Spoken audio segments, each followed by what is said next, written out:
Juicier and juicier. So just to remind you what we're talking about, this is something that emerged over the weekend, that Nicolas Sarkozy, so the former French president, his phone had been tapped, specifically conversations that he was having with his lawyer, Thierry Herzog. Now, this was an investigating judge that ordered that his phone be tapped because they were suspected of tampering with justice. But what's incredible is that all this started out as a scandal that was shedding bad light on Nicolas Sarkozy.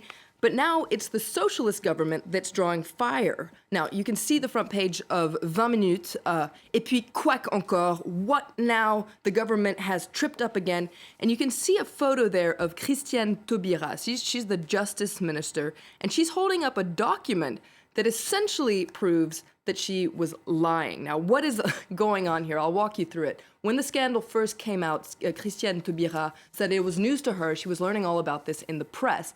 Then it came out that she did know that his phone had been tapped. She said she knew about the procedure, but she didn't know about the content. Now, that document that she's holding up is a letter from the state prosecutor outlining exactly what the phone tapping was about, and it dates back to February 26th, so before the scandal broke out.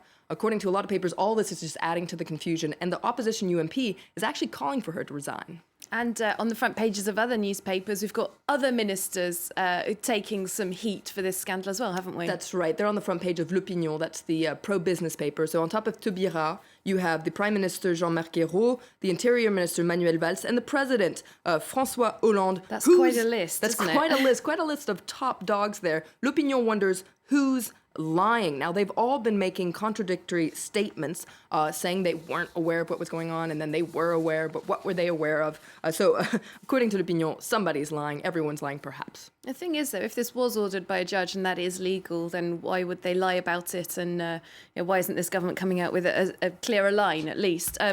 Le Figaro, the leading right-leaning newspaper here in France, incredibly fired up about all this today, aren't they? That's right. This is the days they hope for, something that gives them an opportunity to lash out against the government. They're saying that whatever is happening, there's a whole lot of lying going on. They're calling this the government lies. And in its editorial, Le Figaro wonders, in what other country could somebody lie so blatantly? It's like the government has the monopoly on lying. And in another article, Le Figaro says that the government's credibility is in ruins at the very top. And it reminds us that all this is a bad reminder of another disastrous affair that made the government look bad, and that was the Cahuzac affair. That was the budget minister who was in charge of hunting down tax evaders. Turned out he had secret bank accounts too. So Le Figaro says this is proof of the socialist government's amateurism, and all this just a couple of days before municipal elections. Now, in another article, Le Figaro talks about Manuel Valls, the interior minister. Now, he's continuing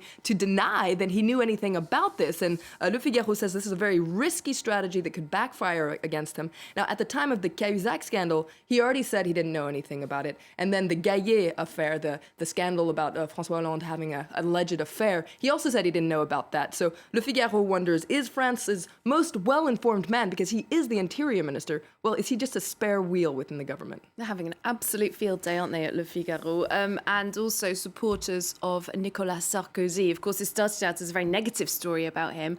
It's turned right around, hasn't it? That's right. They're calling it the Boomerang Effect. And according to Le Figaro, well, Sarkozy is really licking his chops about all this. He's heaved a sigh of relief, and according to this article, people around him say that he's actually quite amused by this whole boomerang effect. I pulled out another drawing, this time in Le Parisien, that's mocking this boomerang effect. You can see the Prime Minister, Jean-Marc Ayrault, there saying, "Watch your head, there's a flying phone," and Hollande saying, "No, it's a boomerang."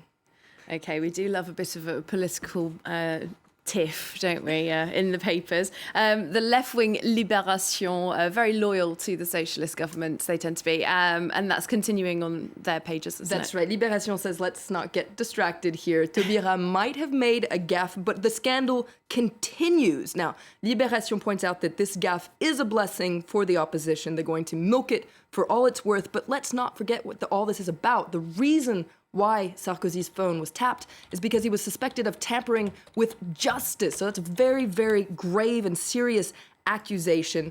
Libération accuses the right of trying to divert people's attention away from that scandal with this news scandal, but it also says the government's doing its part in shooting itself in the foot. Goodness me. Plenty to keep us interested in the French papers. Thanks very much for that look through them. Florence Villeminot, our press reviewer here on France 24.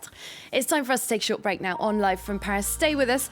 Coming up, we have our special report from Vietnam on the 60th anniversary of a historic battle. Don't go away.